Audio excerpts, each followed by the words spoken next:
Hello students, welcome to ज्ञान सूत्रम YouTube channel को आपण को स्वागत। आज टॉपिक हूँ पोषण ten class science life science बही में पोषण जोटा आम कौन कहे न्यूट्रिशन। तो आज टॉप 100 एमसीक्यू करने जाऊँ। चलते स्टार्ट करवा आज क्लास को।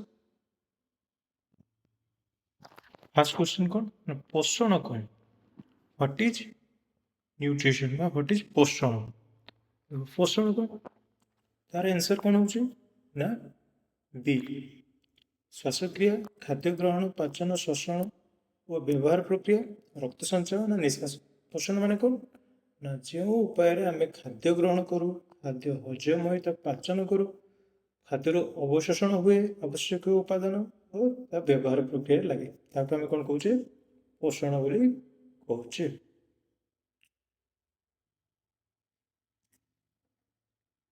नेक्स्ट क्वेश्चन कौन निम्नलिखित मध्यरु स्वपोषी जीव कौटी। स्वपोषी जीव कौटी मनीष, कबक, सबुज उद्भिद, आमिबा। स्वपोषी जीव कौन आगे बुझा दरकार स्वपोषी कौन। स्वपोषी कौन जो मैंने निज खाद्य निजे प्रस्तुत करें से आम कौन कह स्वपोषी। तो एम भर कौटा हे ना मनीष, कबक, सबुज उद्भिद, आमिबा। देख आमिबा हूँ कौन एकोकोशीय प्राणी। तो सी कौन तार जो मान शरीर में कौन थी हरित लवक थी से मैंने ही कौन करें ना निज खाद्य निजे प्रस्तुत करें। तो यार आंसर कौन हम ना सबुज उद्भिद। कौन पाई ना पत्र कौन अच्छी हरित लवक अच्छी जहाँ साहाय्य से कौन करे निज खाद्य निजे प्रस्तुत करें। तो यार आंसर हम कौन ना सबुज उद्भिद। नेक्स्ट क्वेश्चन कौन ना निम्नलिखित मध्यरु परोपोषी जीव कौटी। परोपोषी माने कौन फास्ट आम जाना कौन ना परोपोषी क्या कह जाए। परोपोषी कौन जो माने निज खाद्य निजे प्रस्तुत न करी खाद्यपाई अन्य उपर निर्भर करती आम कौन कह परोपोषी। तो ये देखो ऑप्शन कौन अच्छी ना आंब गछ अच्छी, शैवाल, मनीष, घास। आंब गचर कौन अच्छी पत्र अच्छी पत्र हरित लवक अच्छी से निज खाद्य निजे प्रस्तुत करें। तो ये कौन हम शैवाल नील हरित शैवाल तार निज पाखे कौन अच्छी हरित लवक अच्छी से घास पाखे कौन निजर हरित लवक अच्छी। तो से निज खाद्य निजे प्रस्तुत करपारती किंतु ये कौन अच्छी ना मनीष मनीष पाखे कौन ना ना हरित लवक ना। तो यार आंसर कौन हम परोपोषी किए हम ना मनीष।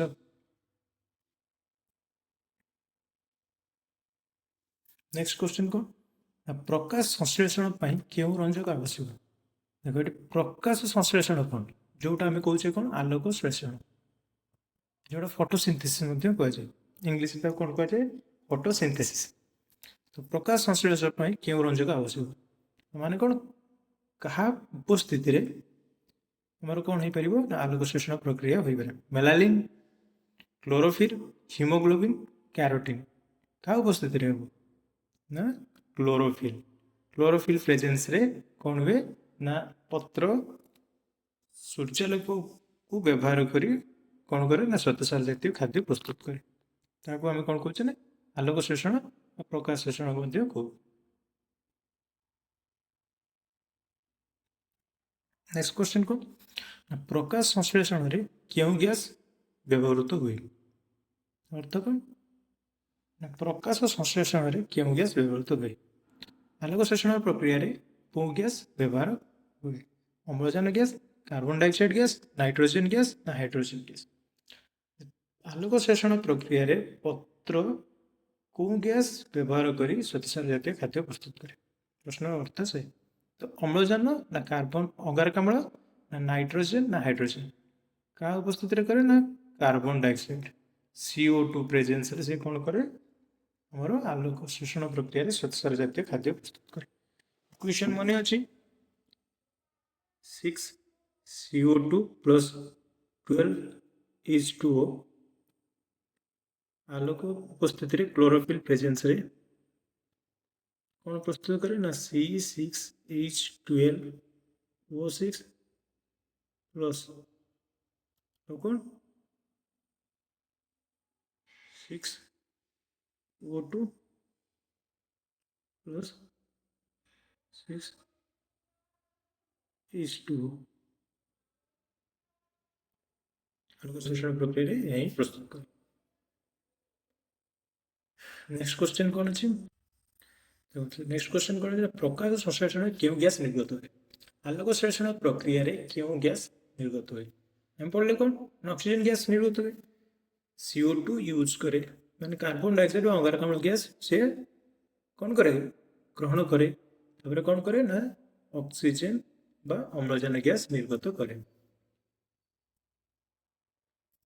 नेक्स्ट क्वेश्चन कौन है नेक्स्ट क्वेश्चन कौन है ना प्रकाश संश्लेषण क्यों कोशांगरे हुए आलोक संश्लेषण प्रक्रिया कोठारे संपादित हुए फोटोसिंथेसिस प्रक्रिया कोठी होता है पत्र केंद्रक ना क्लोरोप्लास्ट माइटोकॉन्ड्रिया राइबोसोम कोठारे हुए कोषर कोठारे आलोक संश्लेषण प्रक्रिया संपादित हुए कोषर कोठी हुए ना क्लोरोप्लास्ट रे आलोक संश्लेषण प्रक्रिया संपादित हुए।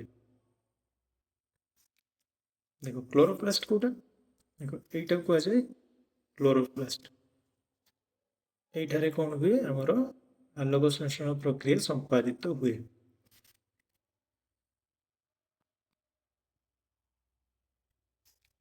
नेक्स्ट क्वेश्चन कौन ना उद्भिद जल केउ अंश द्वारा शोषण करे ऑप्शन कौन पत्र मूलरम कांड फूल आ साहाय्य उद्भिद जल कौन करे शोषण करे पत्र साहाय्य मूलरम साहाय्य कांड साहाय्य ना फूल साहाय्य कौन हम आंसर हम मूलरम साहाय्य कौन पाई ना पत्र कौटे ऊपर अच्छे पत्र साहाय्य से कौन करे खाद्य प्रस्तुत करे कांड द्वारा कांड मध्य कौन अच्छे जाइलिन फ्लोएम से कौन करते खाद्य प्रस्तुत हो सारापर वृक्षर विभिन्न अंश को कौन करते फ्लोएम द्वारा ता प्रभावित हुए मूलरम द्वारा माटीरू जल पत्र पर्यंत जाइलिन दे प्रभावित हुए। नेक्स्ट क्वेश्चन कौन ना पत्रर सूक्ष्म छिद्र को कौन कहा जाए ऑप्शन कौन अच्छी ना रंध्र लिंटिसेल नाड़ी जाइलिन कौन कहा जाए पत्रर सूक्ष्म छिद्र को रंध्र बा स्टोमाटा कहा जाए जहाँ मध्य दे वृक्ष कौन करे अवशिष्ट जल को हमर कौन करे वायुमंडल को निष्कासित करे गैस रो आदान प्रदान करे क्या साहाय्य स्टोमाटा द्वारा से करे। देखो स्टोमाटा कौन देखो ये स्टोमाटा पत्र छोट अंशटा को आम कौन कहे स्टोमाटा स्टोमाटार विभिन्न अंश अच्छे कौटा ये छोट रंध्रटा देखुं यहाँ कहुए क्लोज स्टोमाटा जो स्टोमाटा बंद हो कहुए क्लोज स्टोमाटा एटा ओपन स्टोमाटा ओपन कौन पे ना ये छोट रंध्रटी कौन अच्छी खुला अच्छे जहाँ माध्यम कौन अंगारकाम्ल भीतर को आसे वो अम्लजान बाहर को निष्कासित हुए अम्लजान और जल बाहर को निष्कासित हुए आपको कवर करके रही आपको कौन कर गार्ड सेल देखो ये स्टोमाटा को कवर करी कौन अच्छी ना गार्ड सेल ये ब्लू कलर जो गुड़ाक अच्छे से कहुए गार्ड सेल गार्ड माने कौन करते प्रोटेक्ट करते स्टोमाटा को कौन करती प्रोटेक्ट करके रखी था।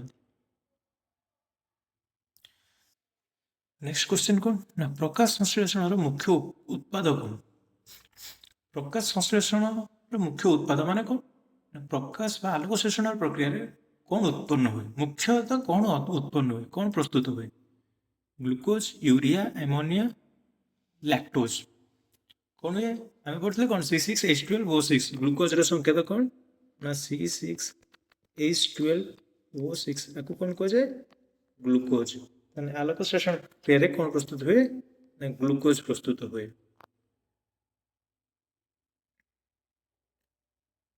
क्वेश्चन नंबर 11 आमिबार पोषण प्रकार कौन आमिबा को प्रकार को उपाय निजर पोषण संपादन करे सोपोषी हेलोजोइक परजीवी सैप्रोफाइट आमिबार पोषण को कौन कह जाए हेलोजोइक बोली कह जाए आमिबार पोषण को कौन कह जाए हेलोजोइक पोषण कह जाए। हेलोजोइक माने कौन प्राणी समपोषण माने जो माने निज खाद्य निजर आवश्यक पूरण कौन करते ना अन्य प्राणी मान निर्भर करते कौन कहू प्राणी समपोषण होता हेलोजोइक कह जाए। नेक्स्ट क्वेश्चन नंबर 12 कौन है? आमिबा खाद्य को केउं अंश द्वारा धरे? आमिबा निज कौन कहे आमिबा खाद्य को केउं अंश द्वारा धरे? आमिबा निज शरीर में कौ अंश द्वारा खाद्य को ग्रहण करे? कौन कहे सिलिया, सुडोपोडिया, फ्लाजेला, कोषप्राचीर क्या द्वारा? ऑप्शन हम कौन? Option B pseudopodia. कौन करे देखा आमिबा केमिति एमती शरीर में कौन ये जो अंश गुड़िक अच्छी कहुए स्यूडोपोडिया। आहारी द्वारा से कौन करे निज खाद्य को ग्रहण करे थाए कौन ना वैक्यूल्स रसधानी सब एमती थाए कहुए एमिबा।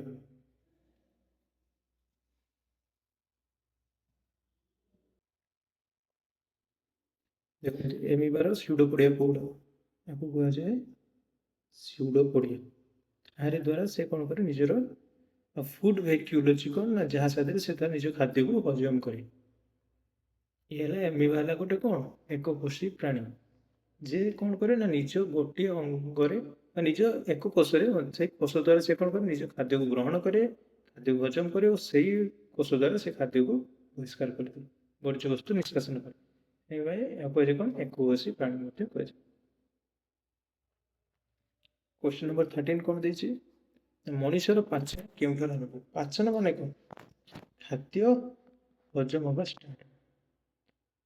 मनुष्य जो खाद्यटा खाए तार प्रथम बा स्टार्टिंग हजम प्रक्रिया कौट आरंभ? पाचन केउठार आरंभ? पाकस्थली हुए ना मुख गहरे हुए ना क्षुद्रांतर ना मूर्धन्त्र? कौठार हुए ना मनुष्यर पाचन प्रक्रिया मुख गहर स्टार्ट हुए। केमती देखो मुहर कौन अच्छी ना गोटे कौन अच्छी आमर सालिभारी ग्लैंड अच्छी से कौन हुए ना एंजाइम क्षरण ये कौन करे ना श्वेतसार जातीय खाद्य को हजम कर साहय। तो कौन हुए ना मुख गहर आमर खाद्य हजम प्रक्रिया स्टार्ट हो जाए।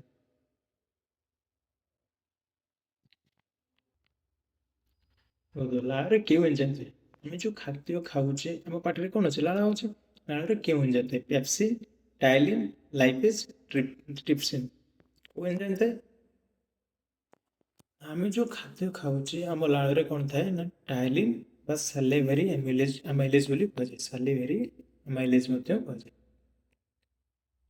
मन रही ऑप्शन बी है correct answer. Next question number 15 ptyalin क्यों पोषकों को पाचन करे? प्रोटीन, स्टार्च, चर्बी, विटामिन। क्वेश्चन कौन जाए प्रथम बुझ टाइलिन क्यों पोषक को पाचन करे कौन कही?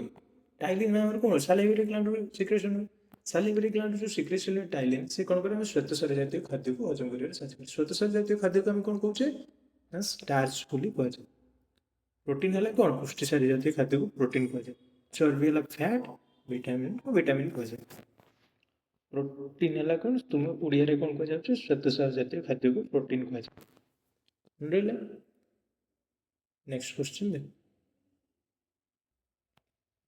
क्वेश्चन नंबर 16 पेप्सिन क्यों पोषक को पाचन करे? देखो पेप्सिन कौन जो पेप्सिन गोटे कौन ना एंजाइम कौट सिक्रेशन हुए आमर पाकस्थली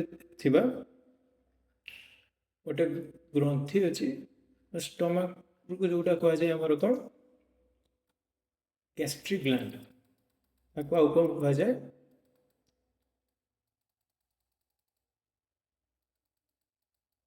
गैस्ट्रिक ग्लैंड कहुए से कौन सिक्रेशन हुए आमर पेप्सिन एंजाइम सिक्रेशन जो जी कि आमर कौन करे प्रोटीन जातीय खाद्य को हजम करिवारे साहाय्य करे। देखिए नेक्स्ट क्वेश्चन नंबर 17 पेप्सिन केउठारे कार्य करे? कौन कही पेप्सिन कौठारे कार्य करे? ऑप्शन ए मुख, ऑप्शन बी पाकस्थली, ऑप्शन सी क्षुद्रांत्र, ऑप्शन डी आम कौन जानले ना पेप्सिन कौट क्षरण हुए ना आम गैस्ट्रिक ग्लैंड बा जठर ग्रंथि कहुए। जठर ग्रंथि कौन हुए जोटा आम कौन क्षरण हुए पेप्सिन जठर ग्रंथि कौटी अच्छी आम पाकस्थली अच्छे। तो पाकस्थली अच्छी मैंने कौटी कार्य कर पेप्सिन कौटी कार्य कर ना पाकस्थली कार्य कर।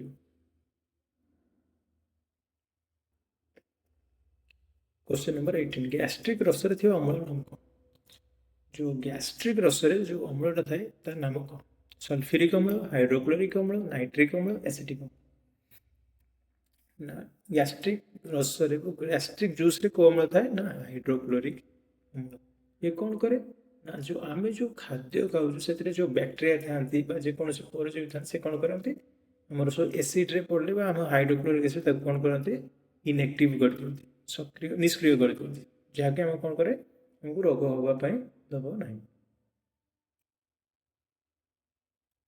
नेक्स्ट क्वेश्चन क्वेश्चन नंबर 19 को क्वेश्चन नंबर 19 कर दे पित्त रस केउ अंग हुए आम शरीर जो पित्त रस क्षरण हुए से केउ अंग अग्नाशय हुए यकृत पाकस्थली ब्रुकक को अंग आम जो आम शरीर जो पित्त रस क्षरित हुए यकृत क्षरित हुए यकृत क्षरित हुए गोटे कौटे ना गल ब्लाडर पित्त कोष कौन हुए गच्छक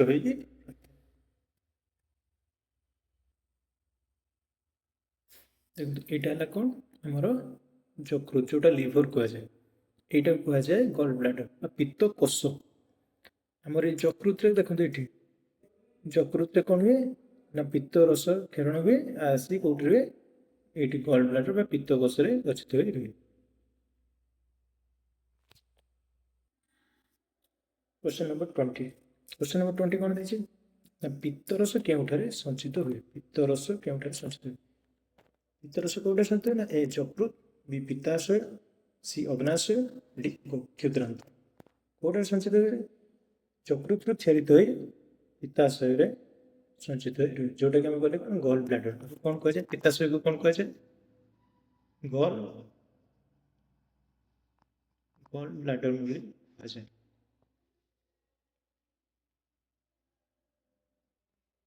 क्वेश्चन नंबर 21 पित्तरस क्यों पोषकर पाचन साहय करे हम शरीर जो पित्तरस क्षरित हुए आमको क्या पाचन कर साहय करे जमी कौन करें ना पेप्सिन कौन कर प्रोटीन जातीय खाद्य को पाचन साहय करता से पित्तरस क्यों पोषकर पाचन साहय करे प्रोटीन चर्बी शर्करा विटामिन आम पढ़ले कौन पेप्सिन प्रोटीन टाइलिन शर्करा तो कौन रहा ना चर्बी जातीय फैट चर्बी को आम कौन कहे फैट जिते प्रकार आम फैट खाऊे हजम कर किए साहय करे ना आमको पित्तरस साहय करे क्वेश्चन नंबर 22 अग्नाशय क्यों रस निर्गत हुए अग्नाशय को आगे कौन कहते आगे जान अग्नाशय कौन कहे पैनक्रियास कौन पैनक्रियास कहे अग्नाशय पैनक्रियास को रस निर्गत को एंजाइम क्षरण हुए तो पैनक्रियास कौन हुए पैनक्रियास आगे जाना दरकार पैनक्रियास गोटे कौन मिश्रित ग्रंथि कहुए माने कौन मिक्सड ग्लैंड उभय कौन करे हार्मोन सिक्रेशन करे आ कौन एंजाइम सिक्रेशन करे किंतु आमको ये कौन कही ना अग्नाशय क्यों रस को एंजाइम क्षरण हुए देखिए कौन लाल अग्नाशय रस पित्त रस गैस्ट्रिक रस आम जान कौन यकृत पित्त रस क्षरित हुए गैस्ट्रिक रस कौटे आम पाकस्थली गैस्ट्रिक ग्लैंड क्षरण हुए लाल कौटे हुए सैलिवरी ग्लैंड जोटा टाइलिन तो रहीगला कौन ना अग्नाशय रस तो आमको अग्नाशय कौन क्षरण हुए ना अग्नाशय रस पैनक्रियाटिक जूस सिक्रेट हुए पैनक्रियाटिक जूस रे मध्य कौन कौन थाए ना 3 प्रकार एंजाइम थाए 3 प्रकार एंजाइम मन रखिए गोटे कौन ना एमाइलेज गोटे एंजाइम था एमाइलेज गोटे थाए lipase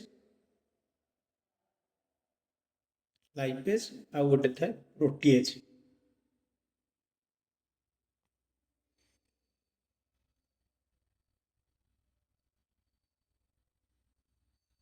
amylase lipase amylase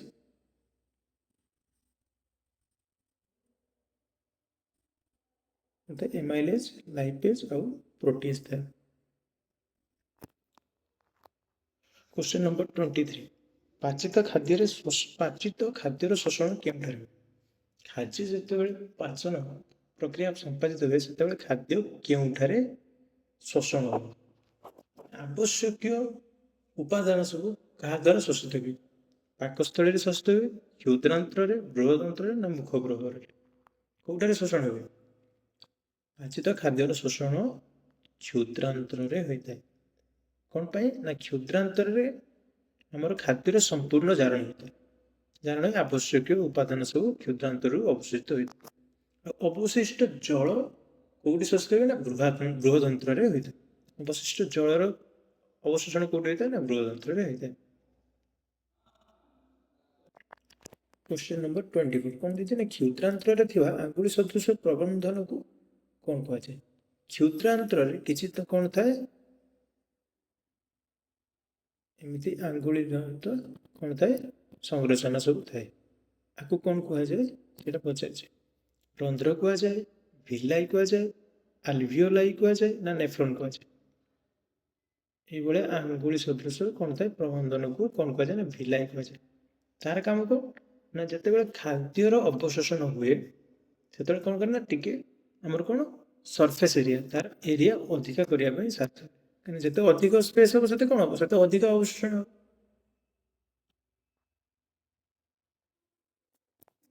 question number 25 कौन देखिए ना बृहदंत्र मुख्य कार्य को बृहदंत्र कार्य कौन कहली अवशिष्ट जल शोषण, प्रोटीन पाचन, जल शोषण, श्वासक्रिया, रक्त संचालन कहार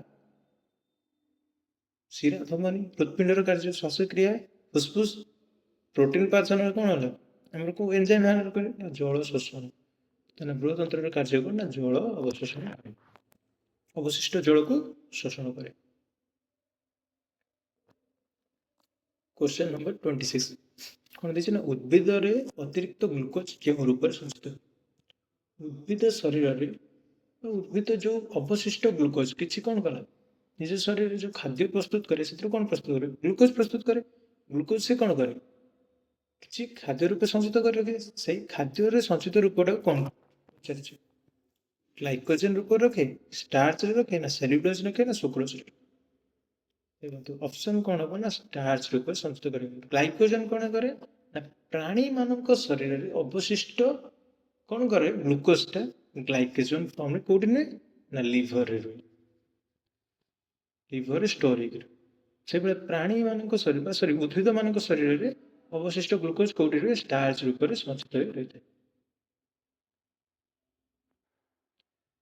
क्वेश्चन नंबर 27 कौन प्राणी मानक शरीर में ग्लूकोज क्यों रूप में संचित हो उद्भिद मानक शरीर में ग्लूकोज कौन रोता ना starch starch glycogen cellulose sucrose कौ रूप ना प्राणी मानक शरीर में ग्लूकोज कौ रूप रुए आम ग्लाइकोजेन रूप में स्टोर रुए संचित हो रुए।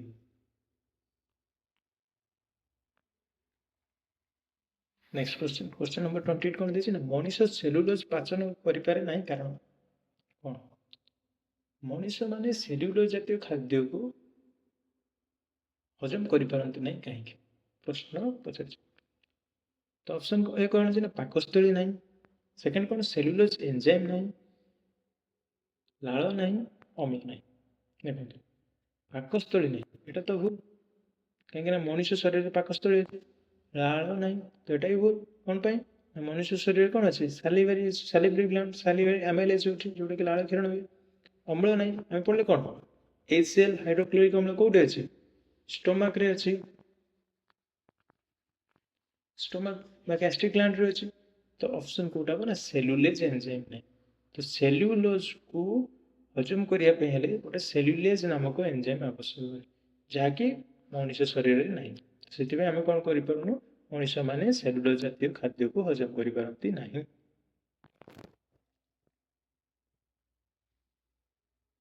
नेक्स्ट क्वेश्चन क्वेश्चन नंबर 29 कौन कहला रुमिनांट प्राणी उदाहरण क्यों रुमिनांट प्राणी मैंने आ भर रुमिनांट प्राणी कौ रुमिनांट प्राणी ए कुकुर बी बिलेई सी गाई डी घोड़ा क्या रुमिनांट प्राणी कहुए कौ मान कहुए ना रुमिनांट प्राणी हेले गाई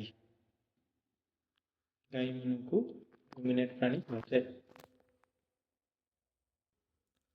क्वेश्चन नंबर 30 क्वेश्चन नंबर 30 कौन कहते गाईर पाकस्थली प्रथम प्रकोष्ठ कौन गाईर पाकस्थली प्रथम प्रकोष्ठ को कौन कहुए रेटिकुलम ओमासम, रुमेन एवं आसम कौन कह जाए? रेटिकुलम कह जाए, ओमासम कह जाए, रुमेन कह जाए ना एवं आसम कह जाए?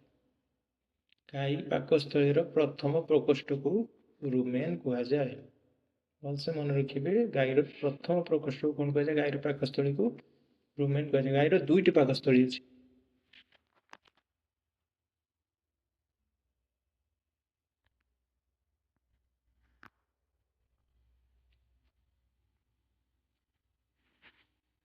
ଦେଖନ୍ତୁ ଏଇଟାକୁ କୁହାଯାଏ ରୁମେନ୍। ଏଇଟା ଗାଈର ଦୁଇଟି ପାକସ୍ଥଳୀ ଅଛି, ଗୋଟେ ହେଲା ଏଇଟା ଆଉ ଗୋଟେ ଏଇଟା, ଦୁଇଟି ପାକସ୍ଥଳୀ। ଏ ପ୍ରଥମ ପ୍ରକୋଷ୍ଠକୁ କଣ କୁହାଯାଏ? ରୁମେନ୍ ବୋଲି କୁହାଯାଏ।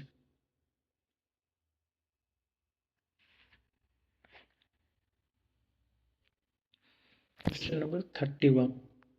क्वेश्चन नंबर 31 कौन कहছে? ରୁମେନ୍ ରେ ସେଲୁଲୋଜ ପାଚନ କାହା ସାହାଯ୍ୟରେ? ଗାଈ ମାନେ ଯୋଉ ସେଲୁଲୋଜ ଜାତୀୟ ଖାଦ୍ୟ ଖାଆନ୍ତି ତାହା କୋଉଠି ରୁହେ? ରୁମେନ୍ କୁ ଯାଏ, ପାକସ୍ଥଳୀକୁ ଯାଏ। तो रुमेन रे सेलुलोज पाचन कहा साहाଯ୍ୟରେ? ऑप्शन ए भाइरस साहाଯ୍ୟରେ, ऑप्शन बी बैक्टीरिया साहाଯ୍ୟରେ, ऑप्शन सी श्वेत रक्त कणिका साहाଯ୍ୟରେ, ऑप्शन डी हॉर्मोन साहाଯ୍ୟରେ। तो कहा साहाଯ୍ୟରେ संपादित हुए? ना बैक्टीरिया ମାନଙ୍କ साहाଯ୍ୟରେ संपादित हुए। तो रुमेन रे सेलुलोज पाचन कहा साहाଯ୍ୟରେ संपादन हुए? ना बैक्टीरिया ମାନଙ୍କ द्वारा संपादित हुए।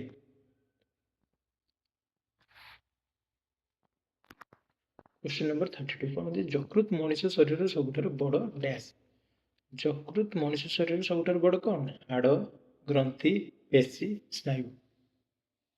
कौन कह जाए? यकृत को मनुष्य शरीर सबुठारु बृहत्तम ग्रंथि बोली कह जाए। यकृत को कौन कह जाए? ना मनुष्य शरीर सबुठारु बृहत्तम ग्रंथि।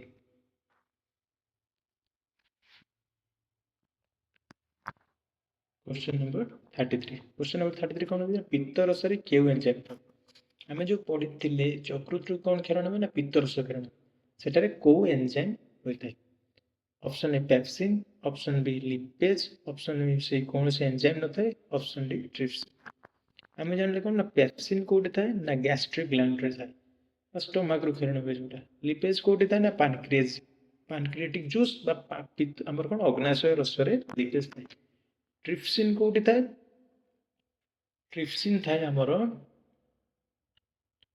कोठी थाए?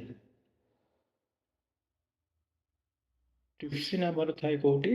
ना क्षुद्रांत्र रे थाए। क्षुद्रांत्र रे ट्रिप्सिन थाए। तो पित्त रस रे कौन थाए? ना कौनसी एंजाइम न थाए। पित्त रस रे कौनसी एंजाइम न थाए।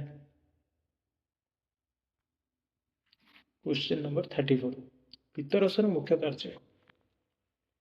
क्वेश्चन कौन देछि? ना पित्त रस रो मुख्य कार्य। पित्त रस रो कार्य प्रोटीन पाचन, चर्बी इमल्सिफिकेशन, शर्करा पाचन ना विटामिन पाचन। कौन करे? ना देखो, प्रोटीन पाचन कहार काम? प्रोटीन पाचन करेनि कौन पाई? प्रोटीन पाचन पाई कौन थाए? एंजाइम थाए, पेप्सिन। शर्करा एटा कौन कहली? स्टार्च। ये कौन करे? टाइलिन करे। तो एटा ता काम नुहे। विटामिन रो पाचन मध्य करे नहीं। तो कौन करे? ना चर्बी इमल्सिफिकेशन माने कौन? आमे जो फैट जातीय खाद्य कहूचे, जो चर्बी जातीय खाद्य कहूचे ताको कौन करे? छोट छोट क्षुद्र क्षुद्र खंड रे परिणत करे। किए? ना पित्त रस कार्य होला कौन? ना चर्बी रो इमल्सिफिकेशन करे।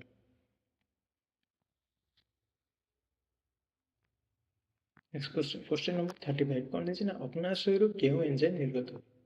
हमें जो पढ़िले अग्नाशय बा पैनक्रियाज, पैनक्रियाज रु कौन एंजाइम क्षरण हुए? को एंजाइम क्षरण हुए? Pepsin, trypsin, ptyalin, rennin. को एंजाइम क्षरण हुए? हम पढ़ले कौन? पेप्सिन कोठी हुए? गैस्ट्रिक ग्लैंड रु हुए। टाइलिन सैलिवरी ग्लैंड रु हुए। Rennin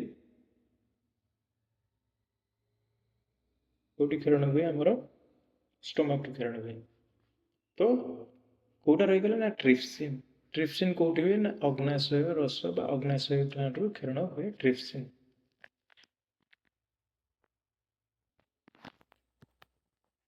next question, question number 36 कौन देछि? लिपेज क्यों पोषक को पाचन करे? लिपेज एंजाइम को पोषक को पाचन करे? लिपेज को पोषक को पाचन? ए ऑप्शन है प्रोटीन, ऑप्शन बी चर्बी, ऑप्शन सी शर्करा, option D vitamin.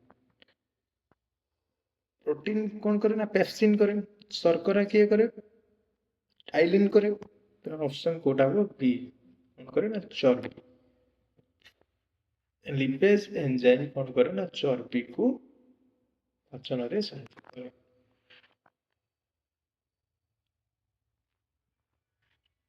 Next question this one 37 question number 37 protein पाचन रे शेष उत्पाद कौन। प्रोटीन पाचन हो सारे पर तार शेष उत्पाद कौन होची option A glucose, option B amino अम्ल, ऑप्शन सी फैटी अम्ल, ऑप्शन डी स्टार्च। कौन हम ये ऑप्शन कौटा हम ना ऑप्शन बी जो प्रोटीन पाचन हुए प्रोटीन है कौन गोटे एमिनो एसिड। तो एमिनो अम्ल जो प्रोटीन कौन करे प्रोटीन जातीय खाद्य जो हजम हुए क्षुद्र क्षुद्र अवशिष्ट अंश परिणत कौन हुए एमिनो अम्ल परिणत हो एमिनो एसिड कहुए कौन एमिनो एसिड रे परिणत हो जाए। प्रोटीन पाचन शेष कौन एमिनो एसिड एमिनो अम्ल। ऑप्शन एमिनो अम्ल थे हम ऑप्शन एमिनो अम्ल बदल एमिनो एसिड लगे एमिनो एसिड आंसर ठीक है।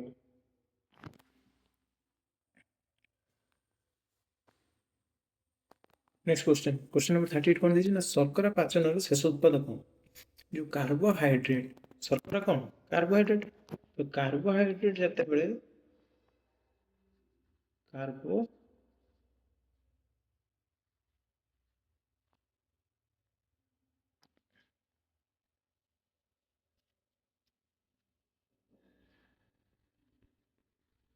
कार्बो कार्बोहाइड्रेट जिते बड़े कौन हुए ना शेष उत्पाद हजम हो जाए शर्करा जातीय खाद्य कौन परिणत हुए ना एमिनो अम्ल, ग्लूकोज, फैटी अम्ल ना ग्लिसरॉल कौन परिणत हुए। देखो आम पढ़ले कौन प्रोटीन कौन हुए ना एमिनो अम्ल। तो फैट कौन हम ना fatty acid fatty acid glycerol परिणत हो ऑप्शन कौटा हो ना बी शर्करा जातीय खाद्य जो संपूर्ण रूपे हजम हो जाए पाचन रह जाए शेष उत्पाद तार कौन हुए ना ग्लूकोज परिणत हो। कार्बोहाइड्रेट जातीय खाद्य जो हजम हो जाए कौन परिणत हो जाए ग्लूकोज रे परिणत हो जाए ग्लूकोज रे परिणत हो जाए। क्वेश्चन नंबर 39 चर्बी पाचन शेष उत्पाद कौन चर्बी जातीय खाद्य हजम हो सारा पर शेष उत्पाद कौन शेष उत्पाद कौन ऑप्शन ए कौन ग्लूकोज, ऑप्शन बी फैटी अम्ल ग्लिसरॉल, ऑप्शन सी अमीनो अम्ल, ऑप्शन सी माल्टोज कौन परिणत हुए कौन कहली चर्बी जातीय खाद्य हजम हो सारे फैटी अम्ल ग्लिसरॉल फैटी एसिड ग्लिसरॉल तो कौटा हो ना option B is the right answer. Question number 40 पाचित खाद्य रक्त में प्रवेश करने प्रक्रिया को कौन कह जो खाद्यटी हजम हो सारा पर आम शरीर क्या द्वारा मिशा है आवश्यक जो पोषण कौन है ना रक्त द्वारा शोषित हो जाए तो सही रक्त द्वारा जो शोषण बा रक्त में प्रवेश करने प्रक्रिया को कौन कहुए ऑप्शन ए पाचन, ऑप्शन बी शोषण, ऑप्शन सी ग्रहण, ऑप्शन डी निष्कासन। देखो पाचन कौन पाचन मान कौन हजम हवा प्रक्रिया को पाचन कहुए। ग्रहण मान जोटा कौन हो ग्रहण कर निष्कासन जोटा आम प्रथम खाद्यटा को नौचे से कौन कहुए ग्रहण तापर कौन हुए पाचन हुए तापर कौन हुए तापर हुए कौन शोषण ताने ऑप्शन कोटा माने option B is the right answer जो प्रक्रिया आम कौन करुचे ना रक्त में प्रवेश करे ताको शोषण बोली कहुए। आउ जो प्रक्रिया शरीर कौन वर्ज्य वस्तु बाहर को निष्कासित हुए ताको निष्कासन कहुए आंसर कौन हम ना option B is the right answer.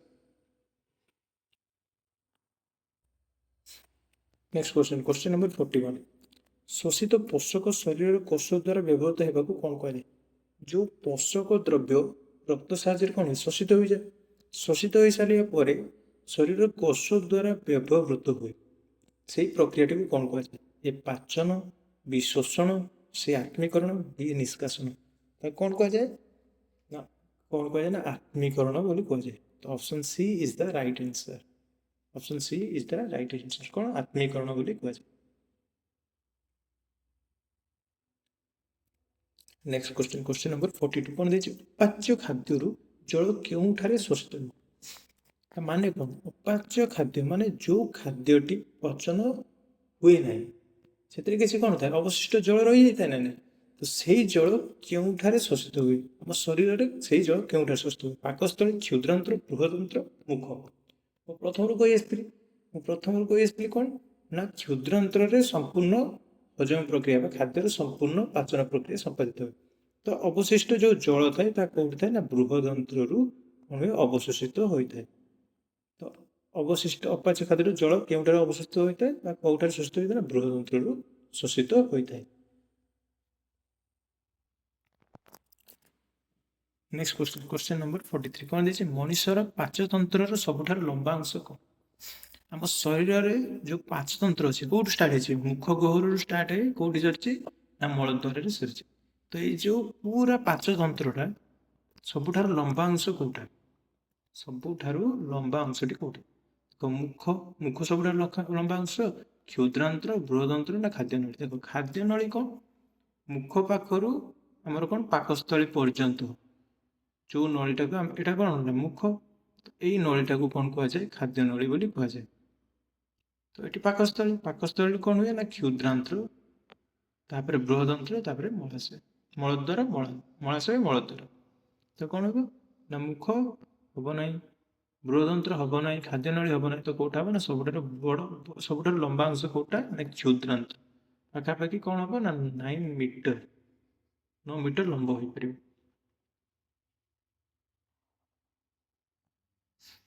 ଦେଖନ୍ତୁ ଏଇଟା କ'ଣ କୁହାଯାଏ ମୁଖ ଯେଉଁଟା ଆମେ କ'ଣ କରୁଛେ ଖାଦ୍ୟ ଏଇଟା କୁହାଯାଏ ଇଓସୋଫେଗସ୍ ଖାଦ୍ୟନଳୀ ଯେଉଁଟା କହିଲେ କ'ଣ ଖାଦ୍ୟନଳୀ ଏଇଟା କୁହାଯାଏ ଖାଦ୍ୟନଳୀ ଏଠି ଆସିଲା କ'ଣ ଆମର ଷ୍ଟୋମାକ୍ ପାକସ୍ଥଳୀ ତାପରେ ଆସିଲା କ'ଣ ଏଇଟା ହେଲା କ୍ଷୁଦ୍ରାନ୍ତ୍ର ଏ କ'ଣ ଅଛି ଏମିତି କ'ଣ ଅଛି ମୁଡ଼ିକି ରହିଛି ତ ଏ ସବୁଠାରୁ ଲମ୍ବା ଅଂଶ ତାପରେ ଅଛି କ'ଣ ଏଇଟା ହେଲା ବୃହଦନ୍ତ୍ର ଏତିକି ହେଲା ବୃହଦନ୍ତ୍ର ଏଠି ଅଛି ମଳାଶୟ ମଳଦ୍ୱାର ଆନସ୍ ରେକ୍ଟମ୍ ଏଟା ହେଲା ରେକ୍ଟମ୍ ଏଟା ହେଲା ଆନସ୍।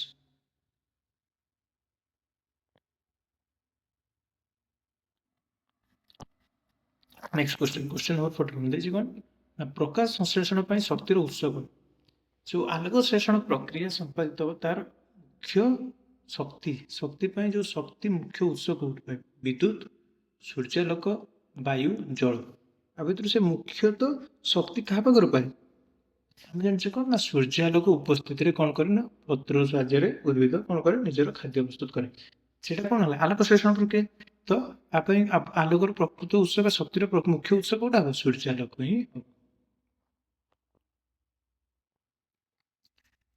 ନେକ୍ସଟ କ୍ୱେଶ୍ଚନ ନମ୍ବର 45 ପ୍ରକାଶ ସଂଶ୍ଳେଷଣରେ ଜଳର ରାସାୟନିକ ସୂତ୍ର କ'ଣ ଜଳର ରାସାୟନିକ ସୂତ୍ର ଏଠି ରାସାୟନିକ ସୂତ୍ର ମାନେ କ'ଣ ନା ରାସାୟନିକ ସଂକେତ ଯେଉଁଟା କେମିକାଲ ଫର୍ମୁଲା ବୋଲି କୁହାଯାଏ ବା କେମିକାଲ ନେମ୍ ସଂକେତ ଏଠି କ'ଣ ସିମ୍ବଲ ବୋଲି କୁହାଯାଉଛି ଏଠି କ'ଣ ନା ଜଳର ରାସାୟନିକ କ'ଣ H2O ସମସ୍ତେ ଜାଣିଛ ତ ଅପସନ୍ କୋଉଟା ହେବ ନା option B is the right answer. Question number 46 glucose रासायनिक सूत्र कौन जो हम पढ़े ग्लूकोज में कौन कहते C6H12O6 तो आंसर कौन हो answer B is the right answer. Question number 47 आमिबार खाद्यर पाचन क्योंठारे आमिबार खाद्यर पाचन एक्चुअली कौन कहे ना आमिबार खाद्य जो हजम प्रक्रिया कौटार संपादित हुए केन्द्रक खाद्य रसिका फुड भैक्यूल्स जो कोष प्राचीर ना राइबोसोम कौटार हुए देखी से भैक्यूल्स सब कौन था एमती सर्कल था भर सब कौन तार खाद्य सब रुए तो कौन हम ना खाद्य रसिका फुड भैक्यूल्स कौन हुए ना तार खाद्यर पाचन संपादित हुए कहार आमिबार खाद्यर पाचन कौटी हुए ना फुड भैक्यूल्स खाद्य रसिका बोली कहुए।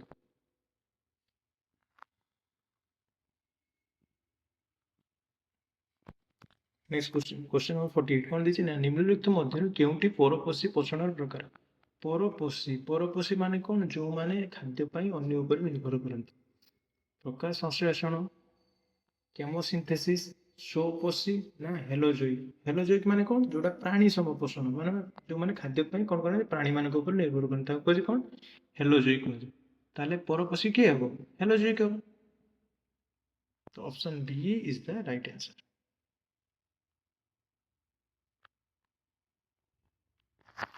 क्वेश्चन नंबर 49 निम्नलिखित मध्यरु प्रकाश संश्लेषण सठिक समीकरण केउंटी आ भितर कौ समीकरण प्रकाश आलोक संश्लेषण प्रक्रियार समीकरण कौन CO2 plus O2 C6H12O6 6CO2 6H2 C6H12O6 plus 6O2 C6H12O6 कौन होगा ना 6CO2 H2O D है कौन O2 plus H2 H2 वो आंसर सही ठीक है। आलोक संश्लेषण प्रक्रिया समीकरण कोटा होची ना एटा 6CO2 plus 6H2O कौन होगा ना C6H12O6 plus 6O2 এটা হচ্ছে কোন আলোক সংশ্লেষণ প্রক্রিয়ার সমীকরণ।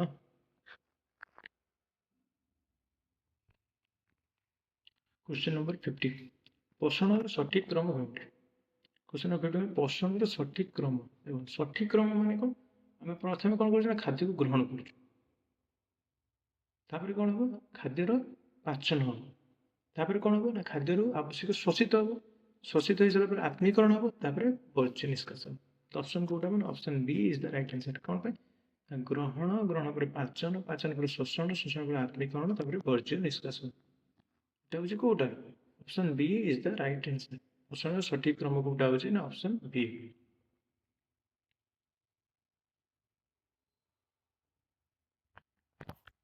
क्वेश्चन नंबर 51 देखिए कोन ना निम्नलिखित मध्यरु केउंटी प्रकाश संश्लेषण पय आवश्यक नुहे आ भितर कोटा आलोक संश्लेषण पय आवश्यक नुहे ए सूर्यालोक B chlorophyll C carbon dioxide D nitrogen कोटा आवश्यक नुहे ना नाइट्रोजन आवश्यक नुहे सूर्यालोक आवश्यक क्लोरोफिल प्रेजेंस रे कोन करे खाद्य आलोक संश्लेषण प्रक्रिया संपादित होबे कार्बन डाइऑक्साइड व्यवहार करे से कोन करे स्वतः रहते खाद्य प्रस्तुत करे तो कोटा होबे ना नाइट्रोजन होबो नहीं।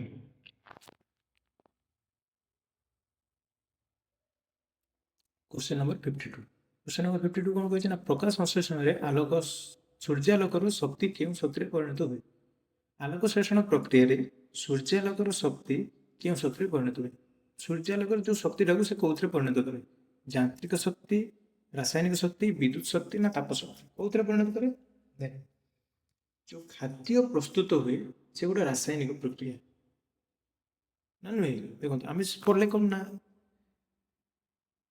CO2 प्लस H2 CO2 कौन अंगारकाम्ल H2 कौन वाटर जल ये कौन हुए ना C6H12O6 प्लस O2 एथरो कौन प्रस्तुत हुए ना ग्लूकोज प्रस्तुत हुए आउ अम्लजान गैस निर्मित हुए तार एटा गोटे की प्रकार फ्लो ये है कौन गोटे रासायनिक प्रतिक्रिया ना नहीं ये दुईटा जिनस मिसिक गोटे जिनस प्रस्तुत कर गोटे कौन कह जाए कॉम्बिनेशन रिएक्शन है ना। तो ये गोटे रासायनिक आलोक सूर्यालोक शक्ति टाक से कौन परिणत कर दिए ना रासायनिक शक्ति परिणत कर दिए। तो option B is the right answer.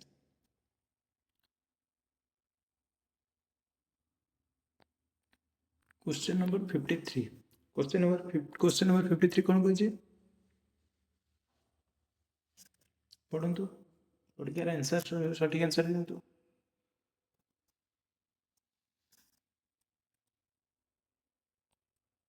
ठीक है चलो देखिए देखिए कौन ना रंध्र मुख्य कार्य कौन रंध्र आगे जाने देखो स्टोमाटा कौटी अच्छे पत्र अच्छे पत्र जो स्टोमाटा थाए तार मुख्य कार्य कौन तार मुख्य काम कौन से कौन करे ना जल शोषण करे गैस आदान प्रदान करे खाद्य संचय करे ना फूल सृष्टि करे को कार्य करे देखो जल शोषण कहार पड़े ना मूल लम करे खाद्य संचय पत्र खाद्य प्रस्तुत हिसाब से संचय रही फूल सृष्टि से फूलर काम अलग काम तो कौटा हम ना गैस आदान प्रदान जो अंगारकाम्ल गैस से ग्रहण करे आउ अम्लजान गैस निर्गत करे तो क्या साहाଯ୍य करे ना स्टोमाटो साहाଯ୍य करे तो ये CO2 ऑक्सीजन ये सब एक्सचेंज कौटी हुए ना यही स्टोमाटा बा रंध्र साहाଯ୍य हुए।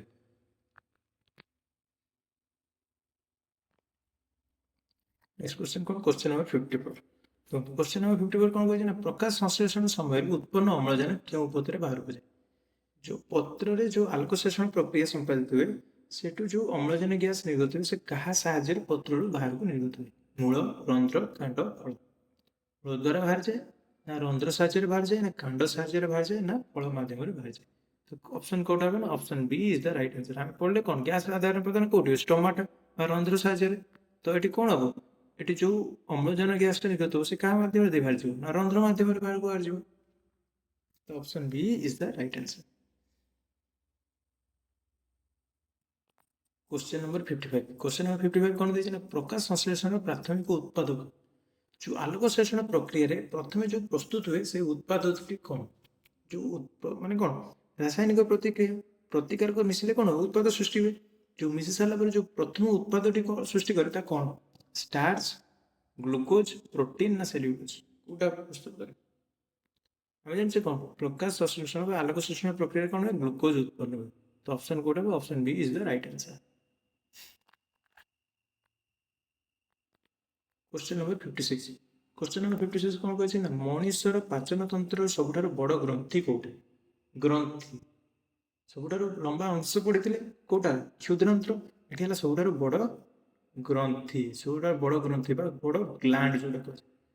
हम शरीर अभ्यंतर सबुठार बड़ ग्रंथि कोटा? अग्नाशय, यकृत, लाल ग्रंथि ना थायराइड कोटा हो ना सबुठार बड़ ग्रंथि मन रखिए यकृत हला सबुठार बड़ पाखापाखि कौन ना 1.5 kg पाखापाखि 1.5 kg पाखापाखि हम आमर कौन कोटा लिवर जोटा कहुए यकृत ओडिया यकृत इंग्लीश रे कौन कहुए लिवर बोली कहुए। ये सबुठार बड़ ग्रंथि।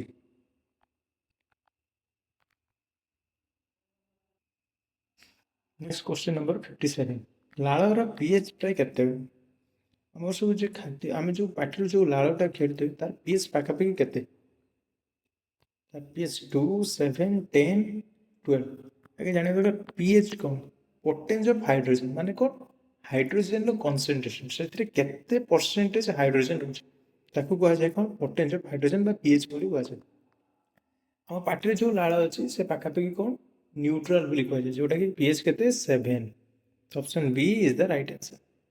7 गोटे मन रखिए एसिड कौन ना यहाँ 0, 7, 14 ये जिते अधिका बढ़े कह जाए कौन? बेस। और जिते कम सी हम एसिड।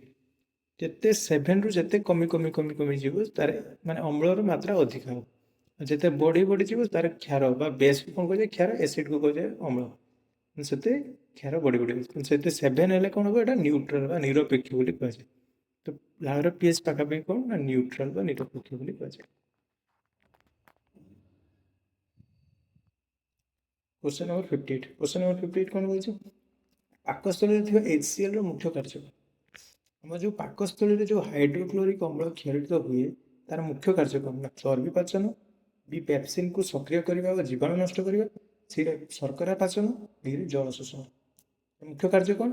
पाकस्थली जो HCl क्षरण हुए तार मुख्य कार्य है पेप्सिन को जो जो गैस्ट्रिक ग्लैंड जो पेप्सिन एंजाइम क्षरण हुए सक्रिय कर एक्टिव कर एक्टिव कले कौन करेंगे से प्रोटीन को कौन करे डाइजेशन करे प्रोटीन जातीय खाद्य को पुष्टिसार जातीय खाद्य को हजम करने साहय करे आ कौन करे ना जीवाणु नष्ट करे।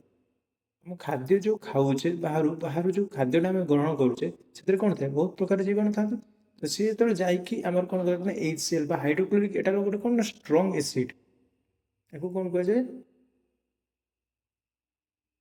स्ट्रंग एसिड कह माने कौन सबल अम्ल बोली कह जाए कौन पर ना जो थी पड़ो से समस्त को नष्ट करदेव से कौन करना जीवाणु मैंने जो HCl हाइड्रोक्लोरिक अम्ल जा पड़ती खाद्य जो जीवाणु मैंने था से पड़ते से कौन होते नष्ट हो जाती और कौन करना पेप्सिन को सक्रिय करे।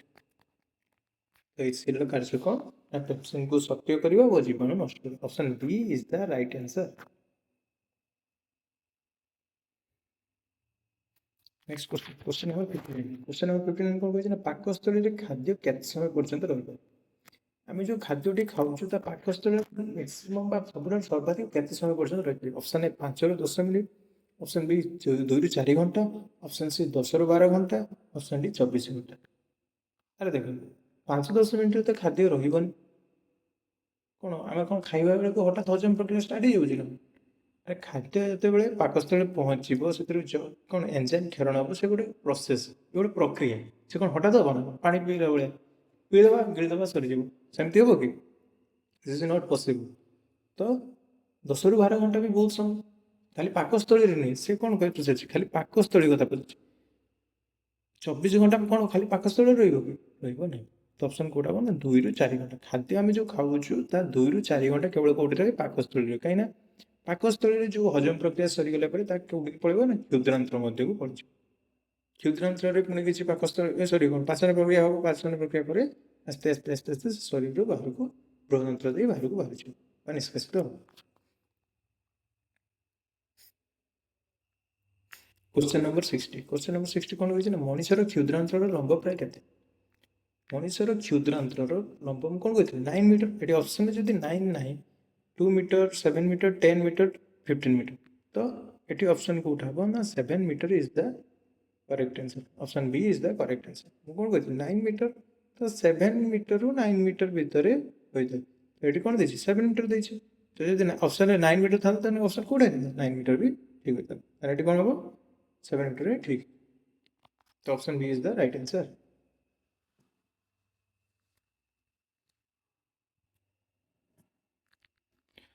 क्वेश्चन नंबर 61 देखिए कौन ना भिलाई मुख्य कार्य कौन? जो आम पढ़ी क्षुद्रांतर कौन था ना भिलाई था भिलाई जोटा कह इंग्लीश कौन लिखा जाए भिली लिखा जाए, ओडिया कौन कह भिलाई पढ़ा जाए। तार मुख्य कार्य कौन? से कौन कम?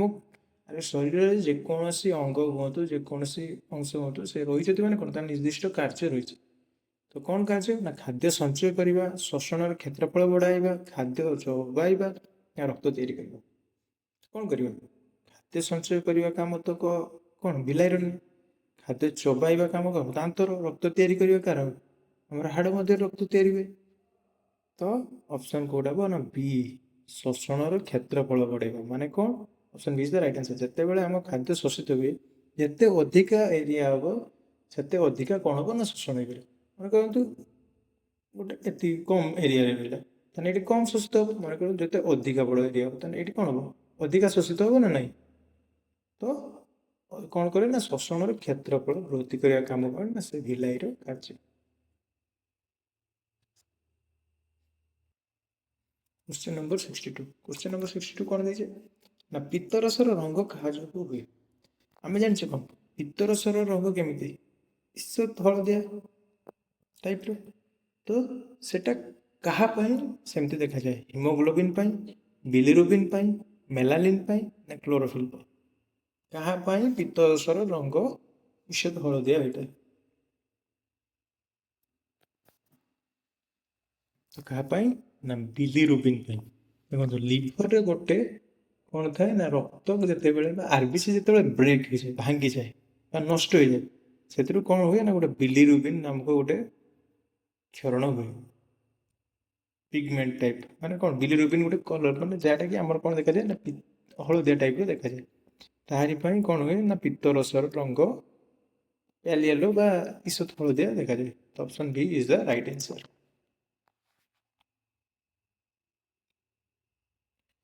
क्वेश्चन नंबर 63 कौन देखिए अग्नाशय रस क्यों कार्य करे? अग्नाशय जो रसटी क्षरित हुए तार कार्य कौटारे पाकस्थली ना क्षुद्रांतर ना बृहदंत्र ना मुखरे कौटारे हुए? अग्नाशय तो मुख पाखे ना अग्नाशय कौटे ना पाकस्थली तले अग्नाशय अवस्थित। तो अग्नाशय जो क्षरण हुए ता कौटे कार्य करे ना क्षुद्रांतर कार्य। Option C is the right answer.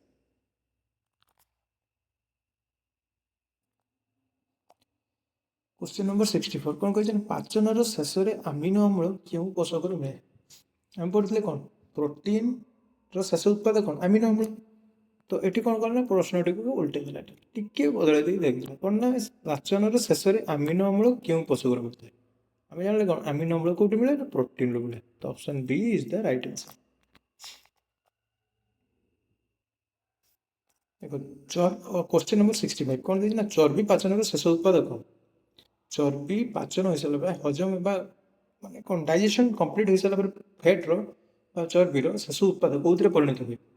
Glucose ରେ, ଫ୍ୟାଟି ଅମ୍ଳ ଗ୍ଲିସେରଲ୍ ରେ, ମାଲ୍ଟୋଜ ରେ ନା ଆମିନୋ ଅମ୍ଳରେ କୋଉଥିରେ ପରିଣତ ହୁଏ ନା ଯେତେବେଳେ ଚର୍ବି ପାଚନର ଶେଷ ଉତ୍ପାଦ କ'ଣ ହବ ନା ଫ୍ୟାଟି ଅମ୍ଳ ବା ଗ୍ଲିସେରଲ୍ ରେ ପରିଣତ ହୁଏ।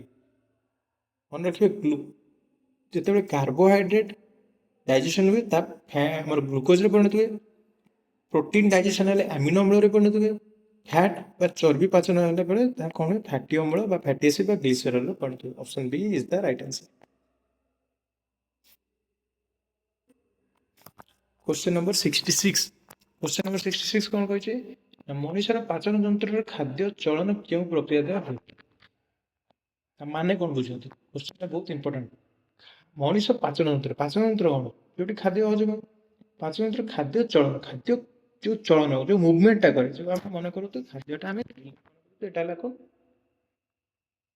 एटा आपनकर मुख एटा खाद्य नली जो खाद्य आप खाईदे से केमती जीव एमती गोटे प्रोसेस रे जीव तो से चलनटा को क्यों प्रक्रिया द्वारा संपादित हुए प्रक्रिया द्वारा हुए विसरण पेरिस्टालसिस आश्रवण ना निष्कर्षण कौन कह जाए ना पेरिस्टालसिस कह जाए।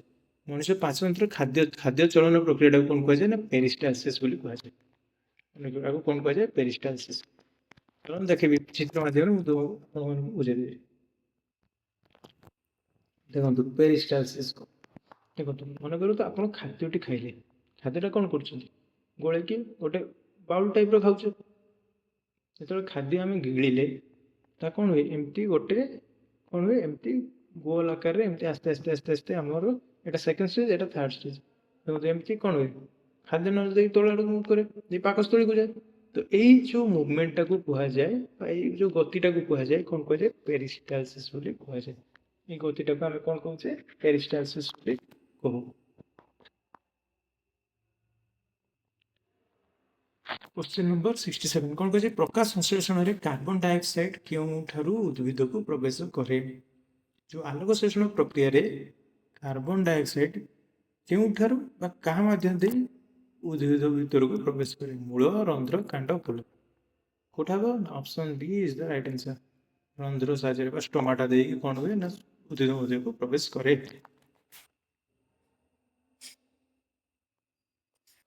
क्वेश्चन नंबर 68 क्वेश्चन नंबर 68 कौन कहला निम्नलिखित मध्य केउटी परजीवी उद्भिद आ भीतर कोटा परजीवी माने जो माने अन्य मानक ऊपर निर्भर करती खाद्य पे अन्य मानक ऊपर निर्भर करती आंब कुसुम अमरबेल धान भीतर कोटा परजीवी उद्भिद कोटा हम ना अमरबेल बा कास्क्यूटा बोली कह जाए सॉरी कस्क्यूटा बोली कह जाए। Option C is the right answer. देखो यहाँ को कहुए अमरबेल एमती देखिए ये ऑरेंज बा येलो कलर जो उद्भिद टाइप देखा जाती लता टाइप देखा जाती या ही कहुए कौन अमरबेल बोली कहुए।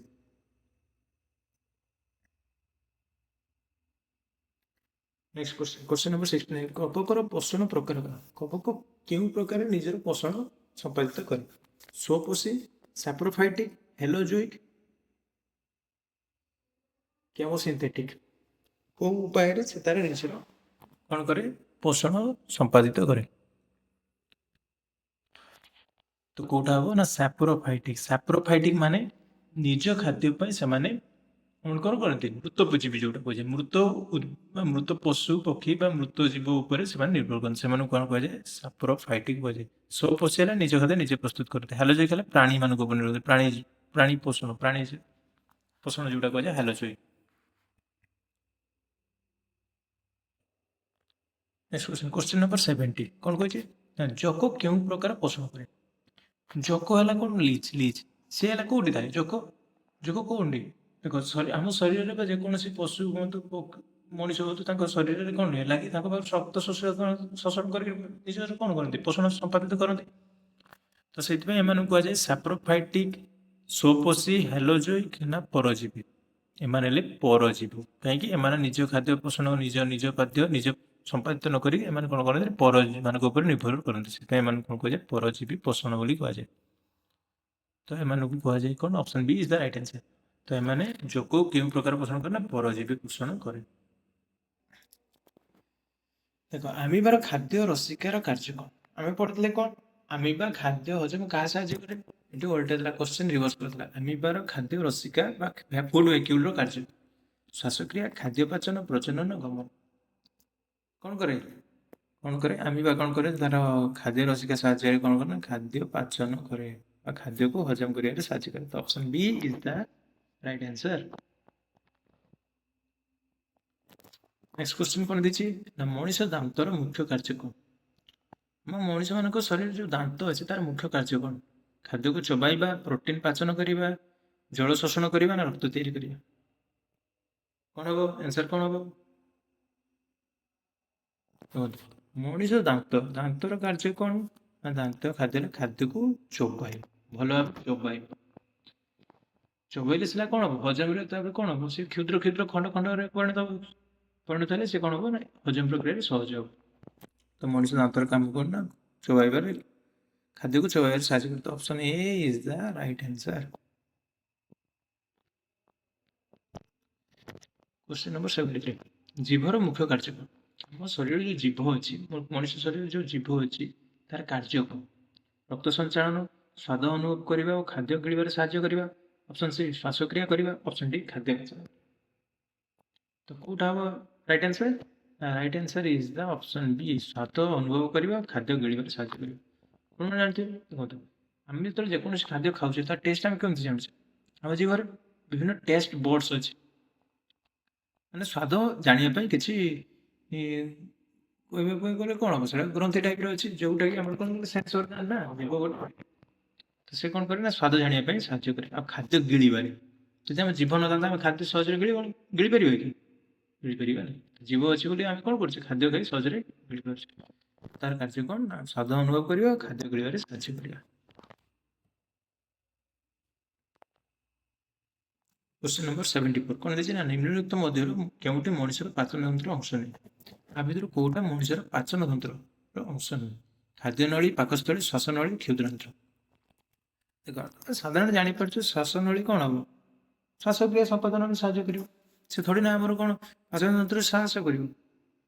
ପାଚନ ପ୍ରକ୍ରିୟାରେ ସାହାଯ୍ୟ କରିବ କି? ଖାଦ୍ୟନଳୀ, ପାକସ୍ଥଳୀ, କ୍ଷୁଦ୍ରାନ୍ତ୍ର ଏ କ'ଣ ପାଚନ ତନ୍ତ୍ରର ଗୋଟେ ଗୋଟେ ଅଂଶ। କିନ୍ତୁ ଶ୍ୱାସନଳୀ ହେଲା କ'ଣ? ହଁ, ଶ୍ୱାସକ୍ରିୟା ସମ୍ପାଦନ ବା ଆମର କ'ଣ କରିବ? ଶୋଷଣର ଗୋଟେ ଅଂଶ ହେଇପାରିବ। क्वेश्चन नंबर 75, निम्नलिखित ମଧ୍ୟରୁ ପୋଷଣର ସଠିକ କ୍ରମ କୋଉ? ପୁଣି ଥରେ ରିପିଟ୍ ହେଇଛି। ରିପିଟ୍ କ'ଣ ନା ଦେଖ, ଗ୍ରହଣ, ପାଚନ, ଶୋଷଣ, ଆତ୍ମୀକରଣ, ବର୍ଜ୍ୟ ନିଷ୍କାସନ। କ୍ୱେଶ୍ଚନ୍ ରିପିଟ୍ ହେଇଛି, ଠିକ୍ ଅଛି। ଚାଲନ୍ତୁ ଯିବା ନେକ୍ସଟ କ୍ୱେଶ୍ଚନ୍। क्वेश्चन नंबर 76 କ'ଣ ଦେଇଛି ନା ଉଦ୍ଭିଦର ପ୍ରକାଶ ସଂଶ୍ଳେଷଣ ମୁଖ୍ୟ ସ୍ଥାନ କୋଉଠି? ଉଦ୍ଭିଦର ଯେଉଁ ଆଲୋକ ସଂଶ୍ଳେଷଣଟି ହୁଏ ତାର ମୁଖ୍ୟ କୋଉଠି ହୁଏ? ମୂଳରେ ହୁଏ, ସବୁଜ ପତ୍ରରେ ହୁଏ, ଫୁଲରେ ହୁଏ ନା ଫଳରେ ହୁଏ? କୋଉଠି? ଆରେ ଆମେ ପଢ଼ିଲେ ଏଟା ସବୁଜ ପତ୍ରରେ ହୁଏ। ପତ୍ରରେ କ'ଣ ଥାଏ? କ୍ଲୋରୋଫିଲ୍ ବା ହରିତ ଲବକ ଉପସ୍ଥିତିରେ କ'ଣ କରେ? ଶ୍ଵେତସାର ଖାଦ୍ୟ ପ୍ରସ୍ତୁତ କରେ। ତ କୋଉଠି ହବ? ସବୁଜ ପତ୍ର ହବ right answer. Option B is the right answer. Question number 77, କ'ଣ କହିଛି ନା କ୍ଲୋରୋଫିଲ୍ର ମୁଖ୍ୟ କାର୍ଯ୍ୟ କ'ଣ? ଉଦ୍ଭିଦରେ ଥିବା କ୍ଲୋରୋଫିଲ୍ କୋଉଠି ଅଛି? ପତ୍ରରେ ହରିତ ଲବକ ଯୋଉଟା କହିଲେ ତାର ମୁଖ୍ୟ କାର୍ଯ୍ୟ କ'ଣ? ଜଳ ଶୋଷଣ, ସୂର୍ଯ୍ୟାଲୋକ ଶୋଷଣ, ଅମ୍ଳଜାନ ଉତ୍ପାଦନ, ଶର୍କରା ପାଚନ। କ'ଣ କରେ? କ୍ଲୋରୋଫିଲ୍ର ମୁଖ୍ୟ କାର୍ଯ୍ୟ ହେଲା କ'ଣ? ଆଲୋକ ସୂର୍ଯ୍ୟାଲୋକର ଶୋଷଣ କରେ। ସୂର୍ଯ୍ୟାଲୋକ ଗ୍ରହଣ କଲେ କ'ଣ କରିବ? ଜାତୀୟ ଖାଦ୍ୟ ପ୍ରସ୍ତୁତ କରିବ। क्वेश्चन नंबर 78, क्वेश्चन नंबर 78 କ'ଣ ଦେଇଛି ନା ଉଦ୍ଭିଦରେ ପ୍ରକାଶ ସଂଶ୍ଳେଷଣ ସୃଷ୍ଟ ଖାଦ୍ୟ କେଉଁ ତନ୍ତୁ ଦ୍ୱାରା ପରିବହନ ହୁଏ? ଯେଉଁ ବା ଉଦ୍ଭିଦରେ ଯେଉଁ ପତ୍ରରେ ଯେଉଁ ଶ୍ଵେତସାର ଜାତୀୟ ଖାଦ୍ୟ ପ୍ରସ୍ତୁତ ହୁଏ ତା କାହା ମାଧ୍ୟମରେ ଉଦ୍ଭିଦର ବିଭିନ୍ନ ଅଂଶକୁ ପ୍ରଭାବିତ ହୁଏ? ପ୍ରଶ୍ନ ଏହା ହିଁ ହେଉଛି। ଜାଇଲିନ୍, ଫ୍ଲୋଏମ୍, କ୍ୟାମ୍ବିୟମ୍, କର୍କ। କାହା ସାହାଯ୍ୟରେ ପ୍ରଭାବିତ ହୁଏ? ଜାଣିଲେ କ'ଣ ମନେ ରଖନ୍ତୁ, ଜାଇଲେମ୍ ମାଧ୍ୟମରେ। ମନେ କରନ୍ତୁ ଏଟା ହେଲା ଜାଇଲେମ୍, ଏଟା ହେଲା ଫ୍ଲୋଏମ୍। ମନେ କରନ୍ତୁ ଏଟା ଫ୍ଲୋଏମ୍, ଏଟା ହେଲା ଜାଇଲେମ୍। ଜାଇଲେମ୍ ମାଧ୍ୟମରେ ଜଳ ଖଣିଜ ଲବଣ କ'ଣ କରେ ନା ପତ୍ର ପର୍ଯ୍ୟନ୍ତ ଯାଏ। ଆଉ ପତ୍ରରେ ଯେଉଁ ଖାଦ୍ୟ ପ୍ରସ୍ତୁତ ହୁଏ ତା ଫ୍ଲୋଏମ୍ ମାଧ୍ୟମରେ କ'ଣ ହୁଏ ନା ଚେର ବିଭିନ୍ନ ଅଂଶକୁ ପ୍ରଭାବିତ ହୁଏ। ଏଠି କ'ଣ ହବ? Phloem. Option B is the right answer.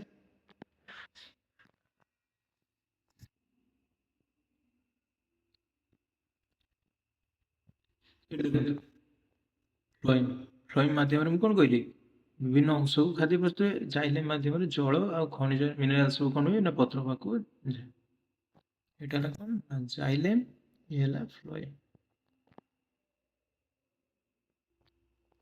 Next question number 79 କ'ଣ କହିଛି ନା ମୂଳରୁ ପତ୍ରକୁ ଜଳ ଓ ଖଣିଜ ଲବଣ କେଉଁ ତନ୍ତୁ ଦ୍ୱାରା ଯାଏ। ପଢ଼ିଲେ କ'ଣ ମୂଳରୁ ଜଳ ଆଉ ଖଣିଜ ଲବଣ ଜାଇଲେମ୍ ଦ୍ୱାରା ପ୍ରଭାବିତ ହୁଏ। Option B is the right answer.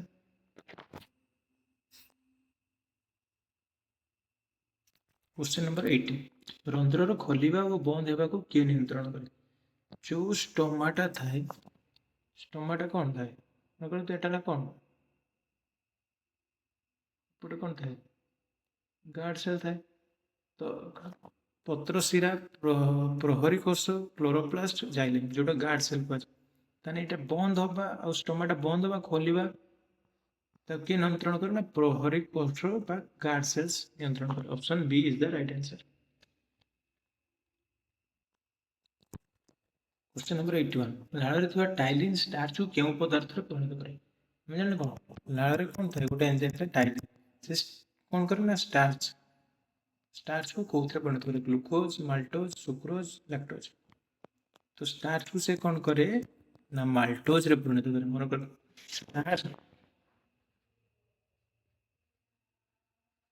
Starch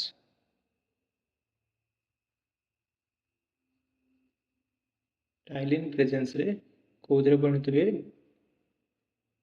maltose रे परिणत हुए। स्टार्च टाइलिन प्रेजेंट रे माल्टोज रे परिणत हुए। क्वेश्चन नंबर 82 क्वेश्चन नंबर 82 कौन गैस्ट्रिक रस केउठार निर्गत हुए। गैस्ट्रिक रस आम जानते कौन स्टोमक पाकस्थली ग्रंथि गैस्ट्रिक रस निर्गत हुए। नेक्स्ट क्वेश्चन नंबर 83 कौन कहछि ना मनुष्यर पाचन तंत्र सबुठारु प्रशस्त अंश कोउटा सबुठारु बड़ अंश कोउटा। पाचन तंत्र माने ओसारिया अंश जो प्रशस्त माने बुझिया दरकार लंबा नुह अगर एटा हला लंबा प्रशस्त कोउटा माने तो एटा हला ओसार ना ए बड़ अंशटी कोउटा से खाद्य नळी पाकस्थली क्षुद्रांतर बृहदंत्र कोउटा पाकस्थली अब सबुठारु प्रशस्त अंश। Option B is the right answer. Question number 84 कौन कहछि ना पित्तरस केउठारे निर्गत हुए। हम पढ़ले कौन पित्तरस यकृत रे निर्गत हुए। यकृत रे कौन अछि ना जो क्षुद्र सॉरी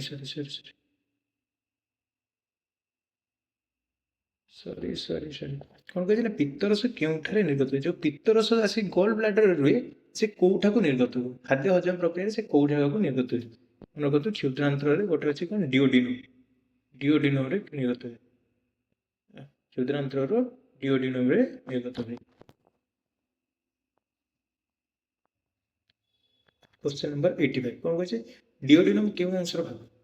ए जे डिओडिनम टी को अंशर भाग पाकस्थली क्षुद्रांतर बृहदंत्र खाद्यनळी पड़ले कौन क्षुद्रांतर गोटे हला डिओडिनम गोटे हला जेजुनम गोटे हला इलियम तीनोटी अंश अछि। तो डिओडिनम टा कोउटार ए क्षुद्रांतर गोटे अंश। क्वेश्चन नंबर 86 कौन कहछि अग्नाशय रस निम्नलिखित केउ एंजाइम नथाय। आमे पढ़ले कौन अग्नाशय रस कौन थाए ट्रिप्सिन लाइपेज प्रोटीज थाए। तो ये कौन अच्छे ना ट्रिप्सिन लाइपेज अमाइलेज पेप्सिन कोटा ना आमर अग्नाशय रस पेप्सिन न थाए। पेप्सिन कोट थाए गैस्ट्रिक रस बा आमर कौन पाकस्थली रस थाए।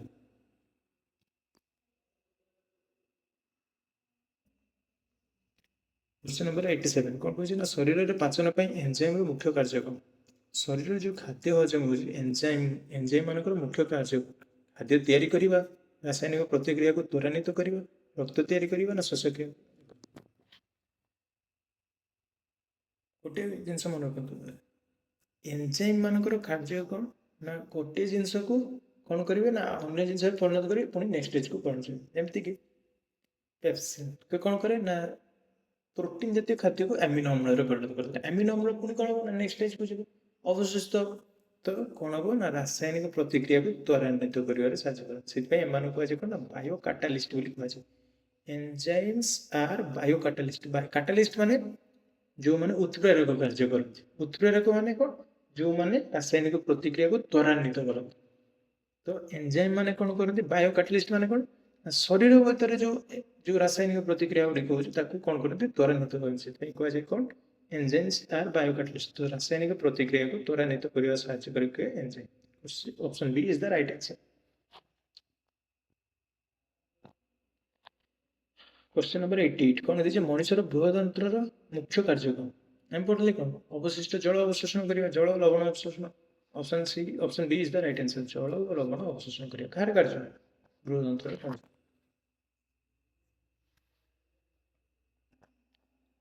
क्वेश्चन नंबर 89 पाचन शेष अपच्य खाद्य केउटा संस्थित पाचन प्रक्रिया जो अपच्य खाद्य थाए से केउटा संस्थित ना बृहत सॉरी मोर कौटी जाए ना मलाशय संस्थित हो मलद्वार दे शरीर बाहर को निष्कासित हो जाए जोटा कह रेक्टम मलद्वार को कहुए ना एनस कहुए एनस कहुए ये रेक्टम है कौन मलाशय ये इंग्लीश टर्म सहित टी एक्वेंटेड रही ना प्रोब्लेम प्रबल हम कौटी इंग्लीश रे देथिबो कौटी ओडिया रे देथिबो।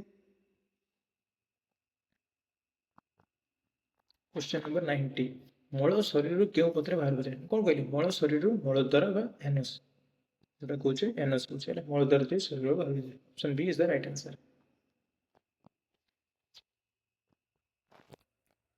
क्वेश्चन नंबर 91 निम्नलिखित मध्य केउटी जीर्ण होई नथिबा खाद्य माने जीर्ण माने जोटा संपूर्ण जारण होई नथिबो ग्लूकोज सेल्युलोज अमीनो अम्ल ग्लिसरॉल देखो ग्लूकोज कौन स्टार्च तो स्टार्च बा कार्बोहाइड्रेट जातीय खाद्य जारण हेले कौन होते ग्लूकोज रे परिणत हुए अमीनो अम्ल कौन प्रोटीन जातीय खाद्य जारण हेले कौन अमीनो अम्ल परिणत हुए फैट जातीय हेले ग्लिसरॉल रे परिणत हुए माने कोठा हो जीर्ण होई नथिबा खाद्य cellulose option B is the right answer.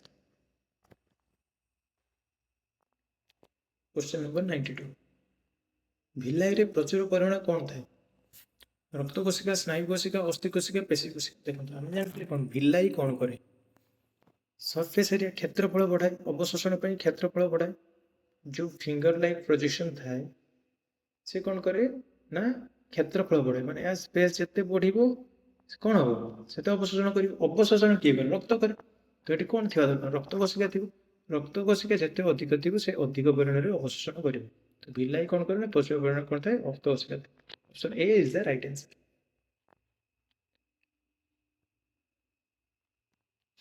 Question number 93 कौन कहे ना खाद्य ग्रहण पर शरीर पोषक द्रव्य व्यवहार को कौन कहुए आम पढ़ले कौन ग्रहण पाचन शोषण आत्मीकरण वर्ज्य निष्कासन तो ग्रहण हेनी पाचन हेनी शोषण हेनी कौन हम आत्मीकरण हम पोषक द्रव्य व्यवहार को कौन कहुए आत्मीकरण option C is the right answer.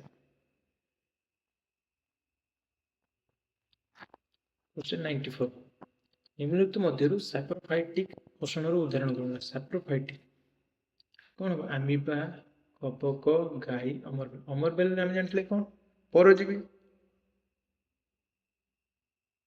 कहे पारासाइटिक गाई भी हेनी आमीबा है कौन प्राणी जो आम कौन हालोजोइक कहते तो मशरूम कबक कबक कौन सैप्रोफाइटिक कबक सैप्रोफाइटिक उपजीवी पोषण कहुए।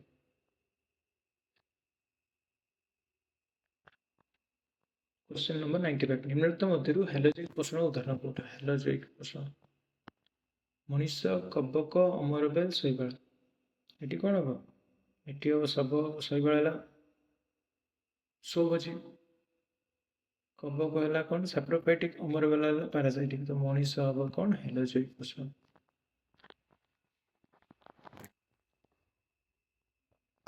क्वेश्चन नंबर 96 बुझे परजीवी पोषण उदाहरण कौटी अमरबेल आंब गछ धान गछ शैवाल देखो धान गछ आंब गछ शैवाल ये तीन जन हेल्ले कौन स्वभोजी तो निज खाद्य निजे प्रस्तुत करती अमरबेल हम कौन परजीवी पोषण उदाहरण option A is the right answer. Question number 97 किसी प्रकाश संश्लेषण नहेले सबुठार प्रथम कौन प्रभावित हो जदि आलोक श्लेषण प्रक्रिया संपादित न हुए प्रथम कौन प्रभावित खाद्य उत्पादन रक्त संचालन मूत्र तैयारी पेशी संकोचन तो कौटा हो खाद्य उत्पादन अरे प्रकाश श्लेषण आलोक श्लेषण प्रक्रिया कौन हुए खाद्य उत्पादन हुए जदि आलोक श्लेषण हम ना खाद्य उत्पादन हम कि हेनी आगे तो सहीटा ना। क्वेश्चन नंबर 98 ଦେଖ ଦେଇଛି କ'ଣ ପ୍ରକାଶ ସଂଶ୍ଳେଷଣକୁ ପ୍ରଭାବିତ କରୁଥିବା କାରକ କେଉଁଟି ନୁହେଁ ଏମିତିରୁ କେଉଁଟା ପ୍ରକାଶ ସଂଶ୍ଳେଷଣ କରି ମାନେ ଆଲୋକ ଶୋଷଣ ପ୍ରକ୍ରିୟାର ଆଲୋକ ଶୋଷଣ ପ୍ରକ୍ରିୟାକୁ ପ୍ରଭାବିତ କରୁଥିବା କାରକ ନୁହେଁ ଆଲୋକର ତୀବ୍ରତା CO2 ପରିମାଣ କ୍ଲୋରୋଫିଲ୍ ରକ୍ତଚାପ କୋଉଠୁ ଆସିଲା ରକ୍ତଚାପ ତ ଅଲଗା ଜିନିଷ ନା ତ ଏଇଟା ବି ହବ answer right option D is the right answer ତ ଆଲୋକ ଶୋଷଣ ପ୍ରକ୍ରିୟା କାହା ଉପରେ ନିର୍ଭର କରେ ନା ଆଲୋକର ତୀବ୍ରତା ଯେତେ ଅଧିକ ହେବ ସେତେ ଅଧିକା ଆଲୋକ କ'ଣ ହବ ଆଲୋକ ଶୋଷଣ ପ୍ରକ୍ରିୟା ଅଧିକା ହବ ଯେତେ ଅଧିକ ପରିମାଣରେ CO2 ରହିବ ସେତେ ଅଧିକା ହବ କ୍ଲୋରୋଫିଲ୍ ଯେତେ ଅଧିକା ହବ ସେ ଆଲୋକ ଶୋଷଣ ପ୍ରକ୍ରିୟା ସହଜ ହବ ତ କୋଉଟା ହବନି ରକ୍ତଚାପ ହବ ନାହିଁ क्वेश्चन नंबर 99 निम्नलिखित मध्यରୁ पोषणର 5ଟି ପଦକ୍ରମର ସଠିକ କ୍ରମ କୋଉଟା এটা হবে ପାଚନ ଗ୍ରହଣ ପୋଷଣ ନିଷ୍କାସନ ଗ୍ରହଣ ପାଚନ ପୋଷଣ ଆତ୍ମୀକରଣ ଦେଖନ୍ତୁ ପ୍ରଥମେ ପାଚନ କେବେ ବି ହବ ନାହିଁ ତ ଏ ଅପସନ ହବନି ପ୍ରଥମେ ଶୋଷଣ କେବେ ବି ହବ ନାହିଁ ପ୍ରଥମେ ଆତ୍ମୀକରଣ କେବେ ବି ହବ ନାହିଁ ତ ଅପସନ କୋଉଟା ହବ option B is the right answer ଏଠି କିଛି ଅପସନ କଟି ଯାଇଛି ତ এই তিনটা অপশন ট্রাই করি গ্রহণ হব পাচন হব শোষণ আত্মীকরণ নিষ্কাশন তো option D is the right answer question number 100 निम्नलिखित मध्यरु पोषण अध्याय सबुठारु मौलिक प्रक्रिया कोठी ए चारोटी ऑप्शन भीतर पोषण अध्याय सबुठारु मौलिक प्रक्रिया कोठी मुख्य माने फास्ट प्राइमरी प्रोसेस टा कोठी रक्त संचलन श्वासक्रिया उत्सर्जन जीव द्वारा खाद्य ग्रहण और तार व्यवहार पोषण माने कौन पोषण माने जीव जो उपाय निजर खाद्य को ग्रहण करे हजम करे और तार उपयुक्त व्यवहार करे ताको हम पोषण को ताते एटी ऑप्शन कोटा बना option C is the right answer जो उपाय उद्भिद खाद्य को कौन करे ग्रहण करे और तार व्यवहार उपयोगी बनाए ताको हम कौन कहूचे पोषण कहूचे यह थिला टोटल 100 क्वेश्चन इंपोर्टेंट क्वेश्चन आपण मानकर बोर्ड एग्जाम रे वेरी वेरी इंपोर्टेंट यह थिला आज टॉप 100 MCQ नेक्स्ट देखा आ गोटे नुआ टॉपिक तो आज क्लास टी वेट रखुचु जय जगन्नाथ तो आपण मैंने जनातु नेक्स्ट टॉपिक मु कौ टॉपिक रे आने चाहूँ नेक्स्ट क्लास मोर कौ टॉपिक ऊपर होगा जाऊँ आपण मानक कमेंट अनुसार सही क्लास टी निहाती आने चेष्टा करें रोचे।